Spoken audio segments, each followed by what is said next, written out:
Hola, ¿qué tal? Bienvenidos a una emisión más de Conciencia en TV. Soy la doctora Alba Ramírez Villatoro y bueno, pues el día de hoy me di a la tarea de contactar a una querida amiga que me he encontrado en el camino de Educadoras en Casa. Hemos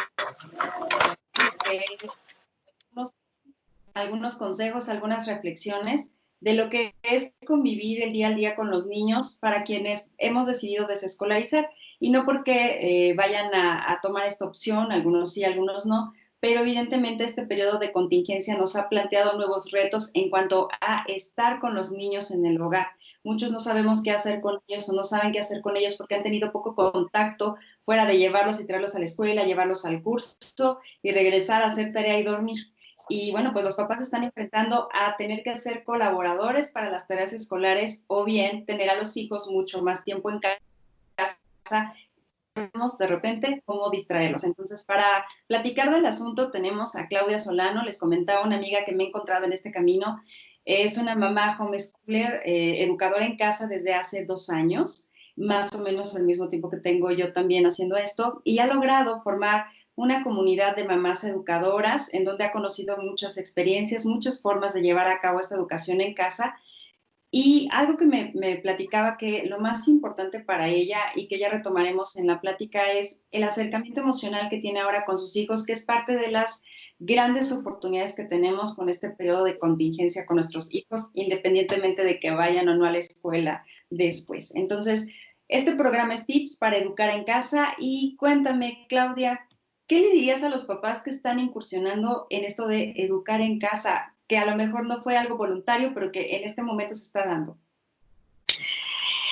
Yo creo que le diría disfrútenlo. Disfrútenlo porque realmente, como muchas personas estuvieron diciendo, la situación que ahorita se dio no tiene nada que ver con hacer homeschool. Realmente cuando haces homeschool, para empezar, lo haces por decisión propia. No lo haces porque ya no hubo otra opción, ¿no? Entonces, yo creo que estamos muy presionados y atados a una calificación.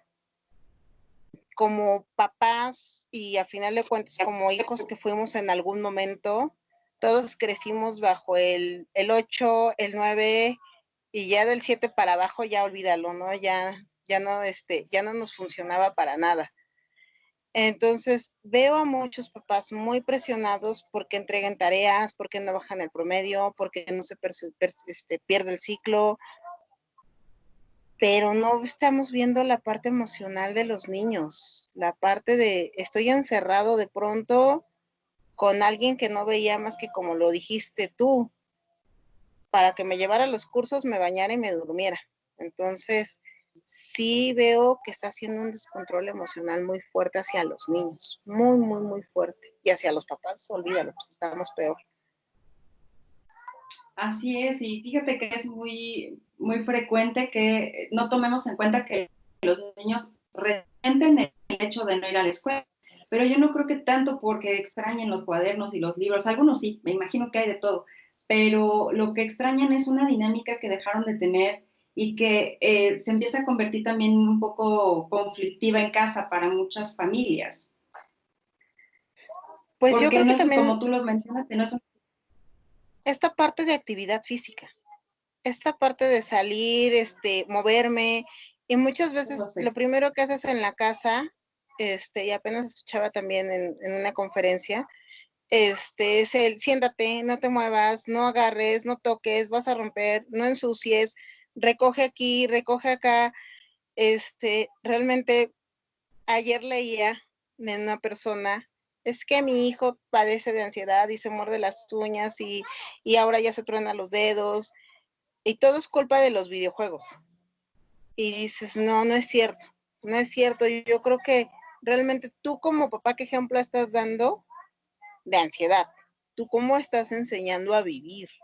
Entonces, yo lo padezco, yo tengo un trastorno de ansiedad generalizada y con niños en casa en un inicio es bien complicado porque pues, quieres tener así como que cada cosita en su lugar y que no se mueva y los juguetes ordenados por colores, tamaños, formas, figuras y que todo esté así de no te muevas, no, ahí quédate en un sillón.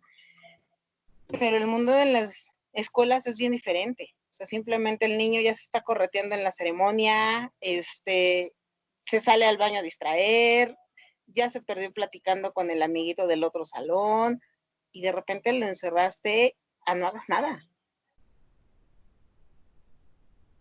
Sí, eso es para ellos una restricción impuesta que puede generar en sí mismo ansiedad y a veces los papás no tomamos en cuenta esto y pretendemos, me ha tocado conocer la experiencia de algo más que los hijos estén sentados las 6, 5, 8 horas frente a la computadora, clase como si estuvieran dentro de un aula, que de por sí dentro de un aula ya es una imposición para el niño que no es natural para su desarrollo físico, pero de alguna manera se adaptan. Ahora eso llévalo a tu casa en una pantalla y oblígalo a estar allí sentado y como dices, sin poderse mover y sin poder jugar o hacer cosas en casa, pues se empieza a convertir como en una bomba de presión. Entonces, ¿tú qué le recomendarías a todos estos papás que están teniendo dificultades en ese ambiente o clima en casa para contener a los niños? ¿Qué les recomendarías? Tú que ya tienes 2 años estando con tus hijos en casa. Yo les recomendaría, yo creo que precisamente eso, que recordemos que son niños. Yo te soy honesta, a mí en un principio cuando los saqué de la escuela fue exactamente lo mismo. Y yo creo que la mayoría o gran parte de las que estuvimos escolarizadas y de repente sacamos a los niños de la escuela, nos quisimos llevar la escuela a la casa. Al menos en mi caso y al inicio es el llenas de letras una pared, llenas de pósters la otra pared del cuerpo humano y tienes ese temor a que no aprendan, a que se atrasen, a lo que está pasando ahorita, ¿no? Es que qué va a pasar si pierden un ciclo escolar. Yo creo que con el tiempo y recordando esa parte de que son niños, te das cuenta que realmente no van a perder nada. Que hay personas o vemos personas que aprendieron a leer a los 4 o 5 años y tienen 30 años y no leen ni en defensa propia. Porque la verdad esa parte de proceso de aprendizaje fue tan pesado, de todo el tiempo mi infancia me la tuvieron leyendo, que cuando por fin pude despegarme, dije, en mi vida quiero volver a ver un libro.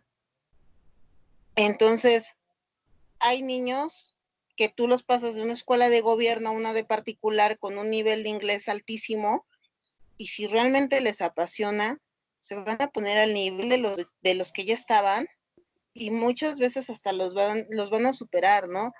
Yo creo que es esa parte de entender que no se está perdiendo nada, que escolarmente de verdad no se está perdiendo nada, que si le sabes llegar a los niños, vaya, en 2 años te avientas todo el ciclo. Ahora, dices, bueno, vamos a ser honestos, bajo el proceso de la SEP, dices, ¿qué empezó la cuarentena? En marzo, se venía el puente de Semana Santa. Se venía el puente de lo del Día de la Primavera. En mayo se venía lo del Día del Trabajo. La mayoría de los que estuvimos en escuela, sabes que mayo ya es un mes perdido. Que si no, Festival del 10 de mayo, que el Día del Maestro, ya hicieron los exámenes, ya junio ya nada más dices, ya va, que plano tienen que ir, pero ya entregaron calificaciones y ya entregaron todo.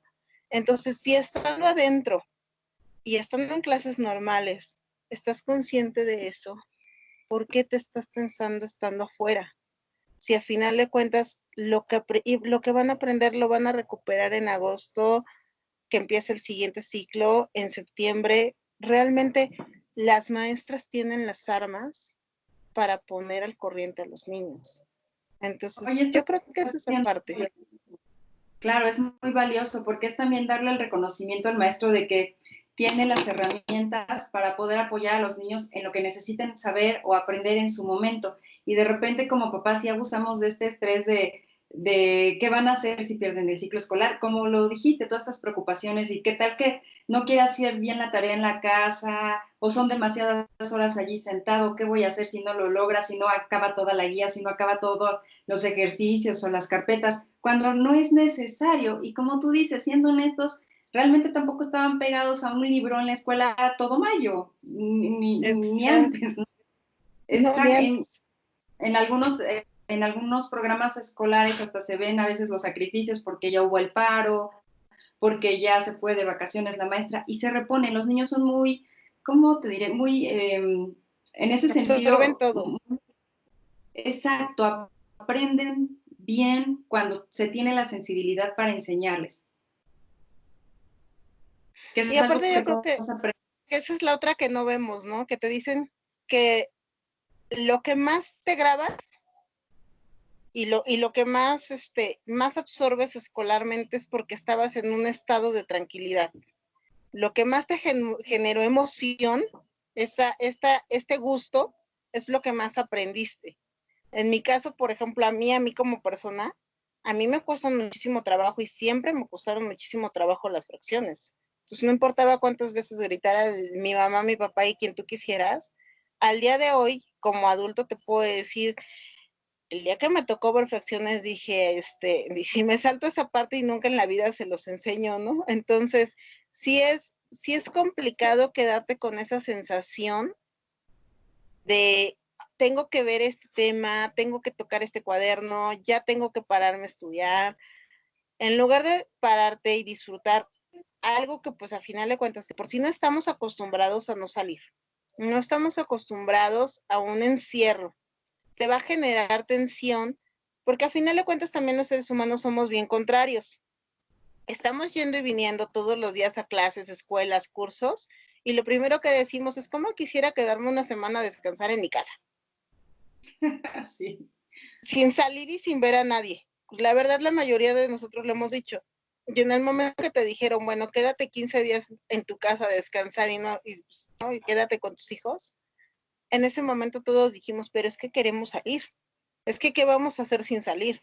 Entonces, desde ahí ya te estás generando una tensión de sentirte prisionero, de sentir que no puedes hacer nada, de sentir que te están coartando tu libertad a lo mejor de cierta forma. Y si eso le generas todavía más estrés de un niño que está acostumbrado a moverse, a ir, venir, subir, bajar, que muchos tienen actividades de natación, que muchos tienen actividades deportivas, que a final de cuentas también es una quema extra de energía, y de repente lo vas a encerrar en una casa y todavía lo quieres mantener sentado y quieto frente a un televisor, pues va a ser No. una bomba que en cualquier momento va a explotar en rabietas, en llantos, en gritos, y obviamente pues el niño empieza a gritar desesperado, la mayoría de los adultos también va a gritar desesperado. Por supuesto. Entonces, Y no es, va a aprender nada. ¿Qué realmente que puedes aprender? Puedes estar copiando y haciendo que estás ahí en la pantalla, pero realmente el aprendizaje no pasa, no sucede así. no, porque no hubo ningún tipo de emoción. Realmente va Sí. a ser, no sé si te ha tocado llegar a ver una imagen que dice, ¿qué recuerdos quieres que tenga tu hijo en la cuarentena, no? O sea, esta parte de, ¿y tú qué recuerdas de la cuarentena? Gritos, berridos, mi mamá gritándome porque me salió mal la letra, y habrá el otro lado que dice, no, pues yo recuerdo que hacíamos karaoke, que hacíamos, que pusimos la alberca en el patio y todos los días brincábamos, no sé, dentro de nuestras posibilidades, ¿no? Al final de cuentas, los espacios de cada casa son diferentes. Las posibilidades económicas de todas las personas son bien diferentes. Pero yo creo que hasta el hecho de llevarte a tu hijo y decir, vamos a preparar la comida juntos, Exacto. va relajando la situación. O sabes qué, encontré eso en internet, sé que vas mal en fracciones, otra vez te digo, mi sueño dorado. Vamos a hacer un pastel, vamos a hacer una ensalada, no sé, parte en medios la naranja. Yo creo que hay tantas formas de, de, de llevar a cabo el programa de la SEP que no tiene nada que ver con estar sentado. Te digo, yo en un inicio sí igual, me quise llevar la escuela a la casa y dije, ¿por qué me voy a traer a la casa de lo que salí huyendo? La verdad, ¿por qué me voy a llevar a mi casa lo que mi hijo no quiere o lo que mis hijos no quieren? Y entonces empiezas con esta parte que algunos llaman el flexi school, que a veces sí agarras cuadernos, a veces sí agarras hojas, a veces te tiras en el piso y dices, hoy vamos a brincar, vamos a pintar con gises, vamos a hacer otras cosas, ¿no? Yo creo que hay muchas formas, simplemente es entender que estamos con niños, principalmente es eso, entender que estamos con niños. Es, Claudia, fíjate que esto que comentas, que hemos compartido en otros momentos como mamás que educan en casa y que tomamos esta decisión de manera consciente y no impuesta como en esta cuarentena, que bueno, pues muchos papás necesitan de la escuela para poder ir a trabajar y demás, sus actividades no les permitirían continuar con este estilo de vida, pero van a regresar eventualmente a la escuela, pero se llega a caer en ese error de pensar que tenemos como objetivo de papás el alcanzar los estándares de la escuela estando en la casa y como nos acabas de compartir en tu experiencia también, no se trata de eso.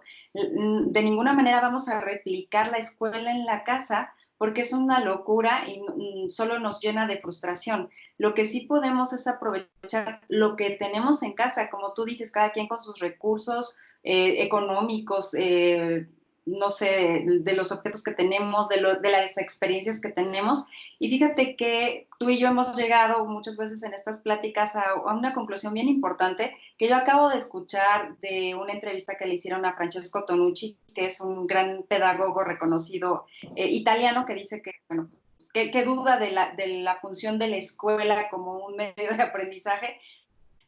Realmente una postura muy crítica respecto a la escolarización y justo dice que los papás no deberían perder el tiempo en estar llenando de deberes escolares a sus hijos en la casa. Si ya están en casa, por esta contingencia podríamos aprovechar exactamente para lo que tú nos estás recomendando, Claudia, para que laven los trastes contigo, para que te ayuden a cocinar. La cocina puede ser un gran campo de experimentación, un laboratorio, salir al patio de la casa o trabajar con materiales y juegos nuevos, incluso intentarlos en familia, serán estas recomendaciones que lo está haciendo un experto en pedagogía a nivel internacional, pero que todas las mamás homeschoolers batallamos con eso todos los días y esta es la intención de esta pequeña charla, pasarles el dato a las demás mamás. ¿Saben qué? No se estresen. O sea, al final se pueden hacer muchas cosas en casa que aparentemente no son escolares. Vamos, sí, no son escolares, pero sí son aprendizajes significativos en casa,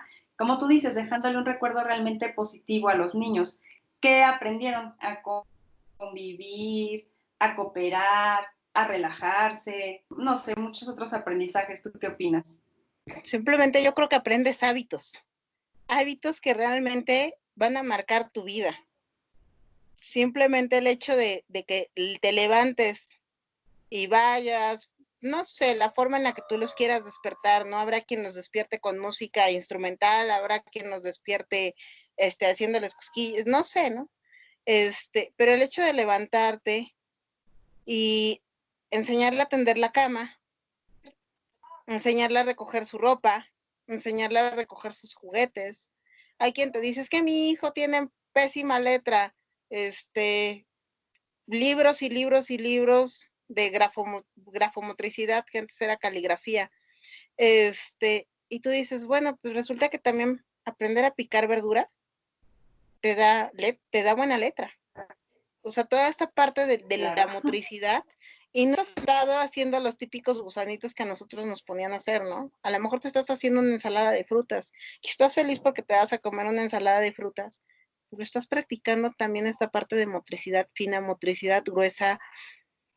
Yo creo que hay tantas formas que no tienen nada que ver con la escuela, pero a final de cuentas, yo creo que también es muy difícil llegar a esa conclusión. Es muy difícil quitarte esta parte que te lleve a entender que la escuela no lo es todo.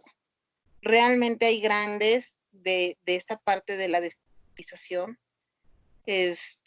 Hay páginas como lo de su preescolar, Este, hay varias personas que vas siguiendo, que te van ayudando a desescolarizarte. Pero yo creo que el primer paso es como papá tú querer. Porque si desde el principio que te dicen, oye, pero es que la escuela no lo es todo, o no te va a pasar nada si no terminas el ciclo, y tu papá ya estás a la defensiva de no, no va a aprender nada, es que no va a hacer nada de su vida, dices, la mayoría de los que se están pensando, sus niños están en preescolar, son niños chiquitos de 3, 4 años los que están sufriendo por hacer planas, o sea, ni siquiera los de nivel de quinto y sexto le están batallando tanto, porque muchas de ellas dicen, bueno, es que mi hijo pues ya sabe que va a aprender la tele, pero ya cuando estás macheteando tanto con un niño de 3, 4, y me ha tocado ver hasta niños de 2 años y medio que están en maternal, que ni siquiera todavía llegan a un punto de preescolar. Es que no quiere pegar los recortes en el cuaderno, es que no se quiere quedar sentado quieto y tiene que iluminar todas las hojas que le dieron. Dices, si te vas al lado pedagógico, al lado de especialistas, cuánto tiempo de atención te puede prestar un niño de 3 años? O sea, realmente son mínimos sus tiempos de atención. Entonces, sí, sí veo que realmente como papá lo primero que tienes que entender es eso, que, que la escuela no va a cubrir todas las necesidades del niño, que hay más formas. No, no estoy en contra de la escuela, porque al final de cuentas se vivieron cosas buenas, se obtuvieron cosas buenas por parte de muchas educadoras, pero también creo que muchas educadoras no están ahí por vocación, están ahí por una plaza, están ahí pues porque no me quedo de otra o porque alguien me ofreció el trabajo. Y Sí, son como las en mismas. todo, hay tales que además hacen grave el problema. Y lo hacen más grave porque en lugar de entender la edad del niño, nada más te están mandando los PDFs y los formatos y a las 1 de la tarde se cierra la plataforma y a mí me tienes que entregar, si no, no te cuento la parte escolar del niño. Pero a los 4 años, ¿qué tiene un niño que perder?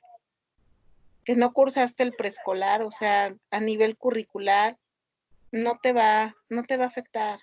Son hábitos. No, Yo creo que los hábitos se pueden obtener también de otra forma. Muchos te van a decir, es que si no va a la escuela no se va a hacer el hábito nunca. Bueno, dale una responsabilidad a ese niño. Dale la responsabilidad de a lo mejor regar todos los días una plantita. Dale la responsabilidad de a lo mejor todos los días acomodar sus zapatos. Yo creo que las responsabilidades van de acorde a la edad. Y niños tan chiquitos no tendrían por qué llegar y prender solo la tele y ya hacer sus deberes. como si Entonces, fuera. universitarios. Y yo creo que la mayoría de los universitarios y preparatorianos tampoco los hacen. Entonces, Porque ha sido una vida en donde los papás, creo que esto no ha hecho más que hacer énfasis en la gran área de oportunidad que tenemos como papás de haberle dejado a la escuela toda la responsabilidad de la educación, cuando la educación siempre sucede en casa. Y bueno, pues con estas reflexiones nos vamos despidiendo. Claudia, creo que yo me gustaría subrayar un par de cosas que dijiste bien importantes y que para las mamás que nos vean. Las emociones, hay que tomar siempre en cuenta las emociones de los niños, son importantes para aprender también, que también es lo que dice este especialista que te comentaba, recordar que son niños y los niños juegan. Jugar es la forma más importante de aprendizaje para los niños. Demos oportunidad a que jueguen más que estén ahí todas las horas ahí en la computadora escribiendo algo que no tiene sentido para ellos. Van a aprender más jugando y colaborando en casa. Y algo que me compartiste que subrayo es la ganancia emocional que se tiene estando en contacto con ellos realmente, conociéndolos, entendiéndolos y viviendo con ellos esta época de crisis y de contingencia para estar, pues para sentir esta solidaridad y cariño y apoyo familiar, más que una presión de estar cumpliendo algo que no tiene sentido. sí, yo creo que todo se va a esta parte de alimentar las emociones. de darles esa confianza y esa tranquilidad. Si tienen un papá estresado, el niño se va a estresar. Yo creo que eso es lo principal. Claro que sí. Bueno, papás, allí lo tienen. No se estresen tanto por el cumplimiento de ciertas situaciones que nos están obligando, tal vez por cumplir administrativamente, políticamente, porque también me parece que es el demostrar que la educación continuó sin cambio alguno, cuando la realidad es que no, y que esto en el día a día a las familias sí les pone pues unos retos muy distintos, muy distintos. Y bueno, pues muchas gracias, Claudia, que hayas aceptado platicar con nosotros sobre tu experiencia educando en casa, que yo creo que es de utilidad para muchas mamás que apenas están incursionando por esta situación de contingencia. Gracias y hasta luego. Para todos, los invito a ver el programa cada viernes a las 12 en Orbe Network, Conciencia en TV con Alba Ramírez. Hasta la próxima.